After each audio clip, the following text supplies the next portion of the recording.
Hello, everyone. Dr. Victoria Skirbo here, speaking to you from the Seeds of Transformation Healing Center in Wareham, Massachusetts. It's time for Taroscopes. We're going to be doing the Taroscopes for the month of February 2023, and we'll be doing it for the sign of Aquarius. We're going to start with Aquarius because the sun is in Aquarius in February, and then towards the end of February, the 18th, I believe, this year, the sun is into Pisces. So we're going to move, your sun is moving from your first to your second house. So the focus for Aquarius is themselves and their resources. Of course, we are waiting patiently, perhaps, or impatiently, for Pluto to move into your sign, Aquarius. Now, you've had a lot of things happening in your sign over the last couple of years. We have had Jupiter and Saturn make the conjunction at that first degree of Aquarius. I believe we also had a Mars-Saturn conjunction in Aquarius already. So that, and it's all been like at that first degree. So that first degree is very, very active. And when Pluto moves into Aquarius, shortly thereafter,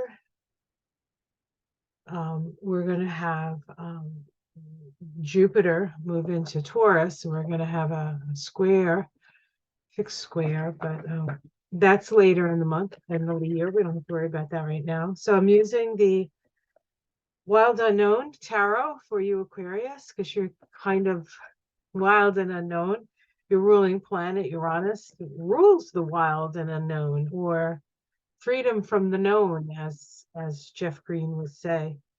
Of course, Saturn is also a ruler for you guys, and Saturn is going to be moving out of your sign, Aquarius, which I think is going to feel good, although Saturn is comfortable in Aquarius.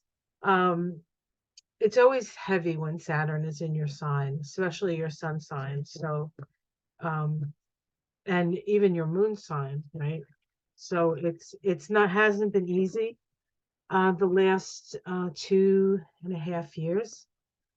And before that, of course, Saturn was in Capricorn. So a lot of serious stuff happening when Saturn was in Capricorn, 2019, 2020, 2021, and then Saturn in Aquarius until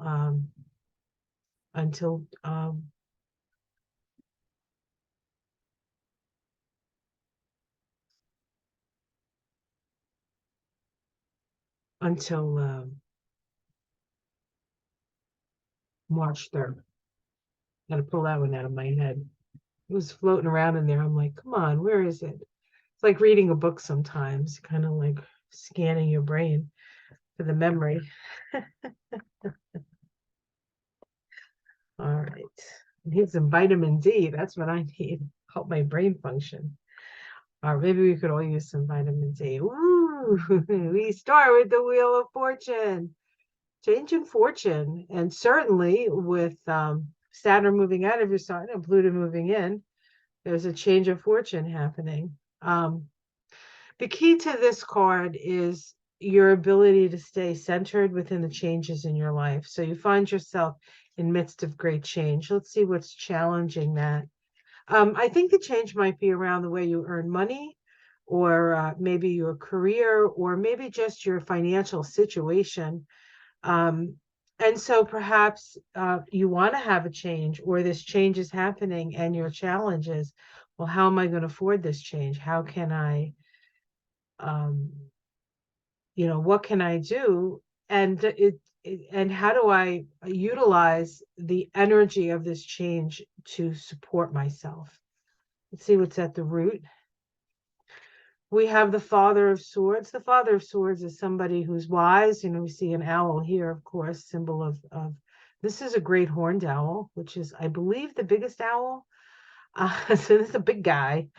And somebody who makes good decisions. This is somebody who has good judgment. And so at the root of it is you just don't want to make the wrong decision, really. You want to make a decision that is fair and balanced and for your own benefit. Let's see what's in the past here. We have the Mother of Pentacles. So this is an energy of understanding the value of things. Here we see the mother with her little fawn, being alert and protective, knowing what is important to her. So you are somebody who uh, has a deep understanding of what you value. In the sky, we have the Two of Cups. There is a relationship in the offing. Now, you may have a relationship that you're already in, and this indicates there'll be harmony in that relationship.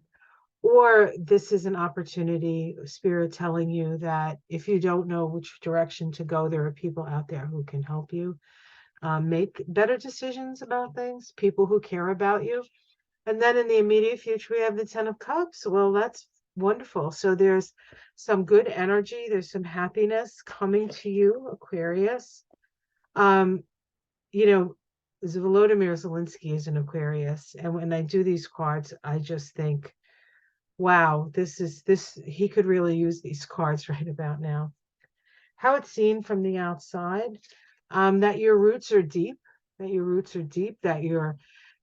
your growth is based on a deep sense of connectedness with family, a deep connectedness really with the past, which Aquarius isn't always associated with the past. It's really sort of a future sign. But you can't really move into the future without some sort of basic foundation, right?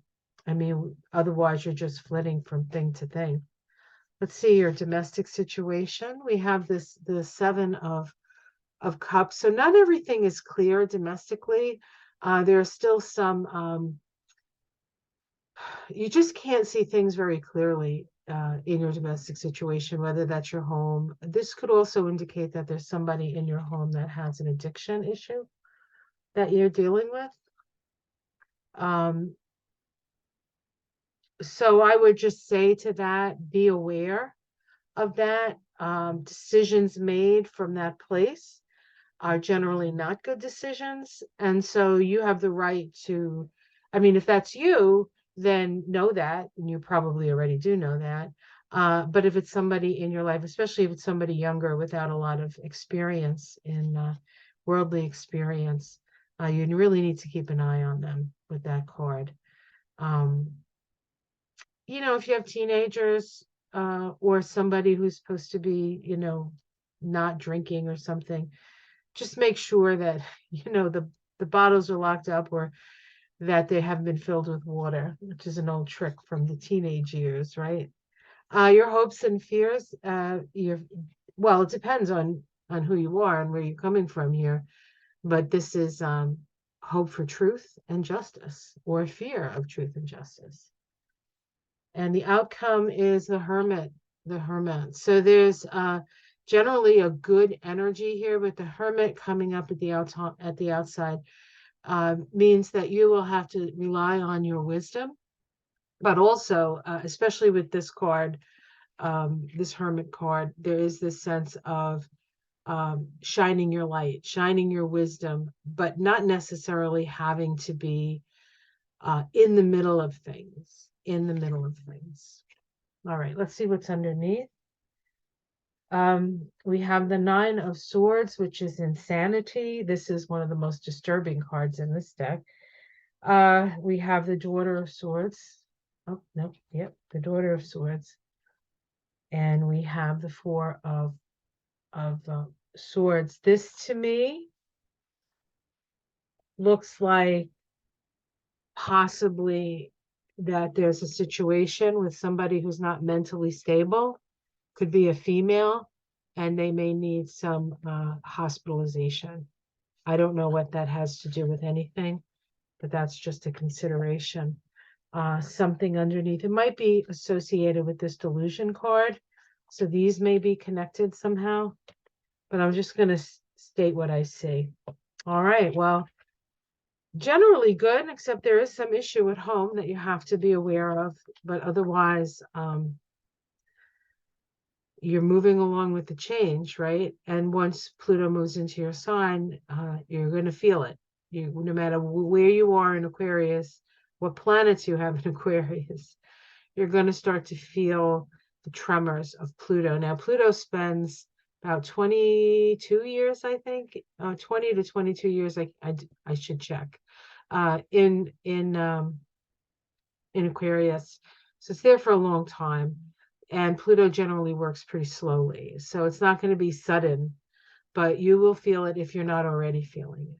If you're not already feeling it. So, all right, guys, have a wonderful month. I'll see you again next month for the Taroscopes for the month of March, when Pluto moves into your sign. Until then, have a wonderful month. Take care. Be aware. Take care. And shine your light. Namaste, everyone.